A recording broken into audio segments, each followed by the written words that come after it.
안녕하세요. 제임스 컨설팅 박정근입니다.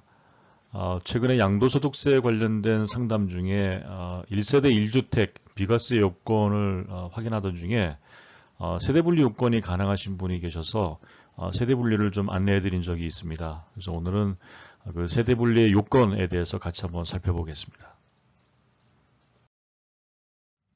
제가 이전의 영상에서도 한번 말씀드린 적이 있는데 주택에 대한 양도소득세 비과세는 딱 한 가지 경우만 있습니다. 지금처럼 1세대 1주택이면서 또 양도가액이 9억 원 이하이고 또 보유기간이 2년 이상인 경우, 물론 2017년 8월 3일 이후에 취득한 조정대상 지역의 주택은 2년의 거주요건도 있습니다.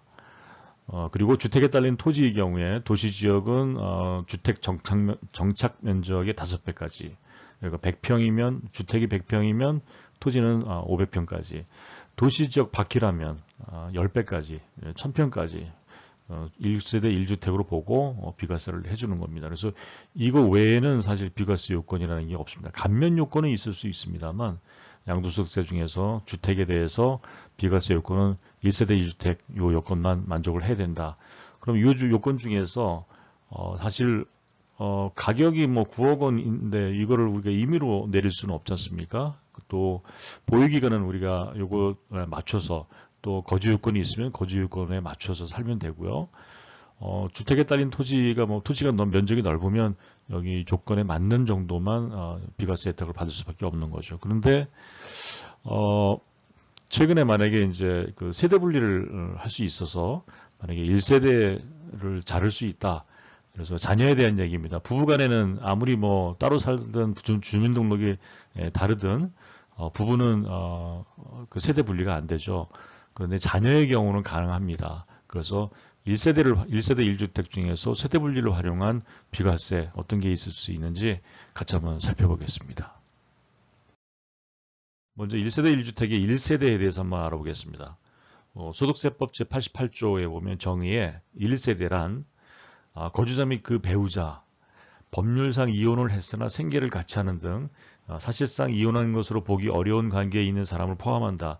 뭐 위장이혼 이런 거 안 된다는 거죠. 또 그들과 같은 주소 또는 거소에서 생계를 같이 하는 자, 생계를 같이 하면 1세대라는 뜻입니다. 거주자, 그 배우자의 직계 좀비속에 배우자를 포함한다. 그러니까 뭐 그 배우자, 부인이나 남편의 그 사람의 직계 좀비속, 부모님이나 자식, 또 그 사람의 그 배우자, 뭐 며느리나 사위까지 이거 다 포함한다는 뜻입니다. 그리고 형제자매까지, 취약, 질병, 또 근무상, 사업상, 본래의 주소 또는 거기서 일시 퇴거한 사람 포함한다. 이렇게 일시적으로 이런 사유 때문에 만약에 주소를 옮겼다, 이런 것도 다 1세대라는 뜻입니다. 결국은 가족 구성 단위인 거죠. 다만 대통령령으로 정하는 경우에는 배우자가 없어도 1세대로 본다, 이겁니다. 그러면 대통령령으로 정하는 경우에 배우자가 없어도 1세대로 본다. 대통령령으로 정하는 경우는 한번 보겠지만 배우자가 없어도, 미혼이라는 뜻이죠. 미혼인 경우에도 이런 경우에는 1세대로 봐주겠다. 이 어떤 경우인지 한번 보겠습니다.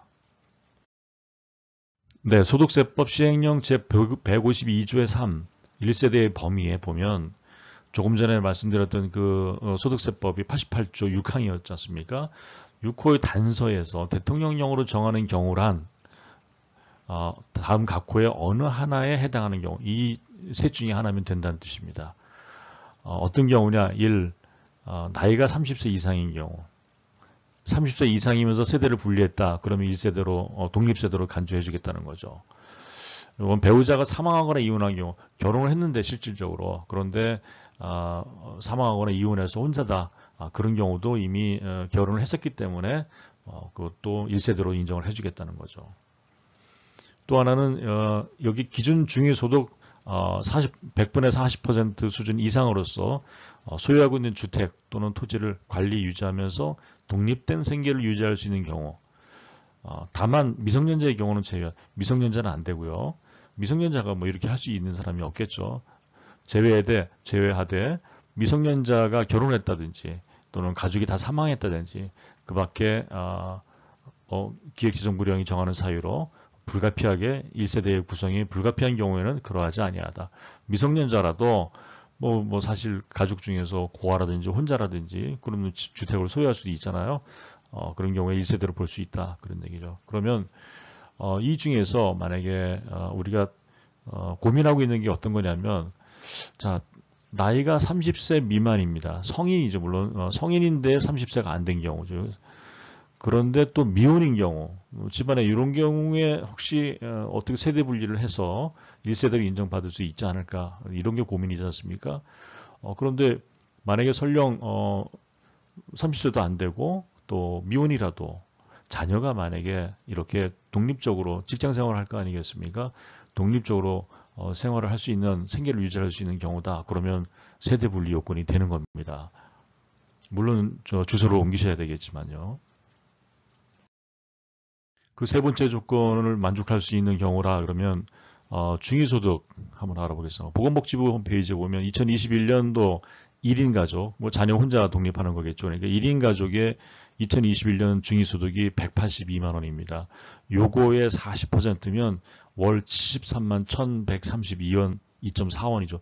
요거 이상 되면 아까 말씀드린 100분의 40 독립적인 생계를 유지할 수 있다라고 인정해 주는 겁니다. 요 세 번째 조건을 맞추자 이거죠. 네, 실제로 상담 사례에서 이런 고민을 하셔서 나 30세는 안 됐는데 그다음에 미혼인데 세대 분리를 시킬까 그러면 괜찮을지 독립된 생활 경제적으로 뭐 돈도 많이 벌고 직장 생활도 안정적으로 하고 있어서 그래서 제가 세대 분리를 권유한 적이 있습니다. 그래서 주민등록도 실제로 옮기시고 실제로 거기서 사시고 또 소득 증빙도 가능하시니까 실질적으로 하셔라. 뭐 위장 전입하듯이 주민 주소만 뭐 옮겨놓는다든지 또 소득이 불분명한데 어거지로 하신다든지 이러시지 말고 이런 조건만 가능하시다면 실질적으로 세대 분리하시기를 권해드립니다. 이게 절세 방법입니다. 위장 전입은 불법이라는 거 다시 한번 말씀드리고요. 네, 제임스 컨설팅의 철학입니다. 절세의 지름길은 반드시 실행 전에 전문가와 좀 상담하시기 바랍니다. 그러면 최대한 어떤 방법을 좀 찾으실 겁니다. 유튜브에서 제임스 컨설팅 검색하시면 다양한 콘텐츠 만나보실 수 있습니다. 많은 응원 부탁드립니다. 네, 대표님의 부동산 절세 전략 제임스 컨설팅에서 도와드리겠습니다. 감사합니다.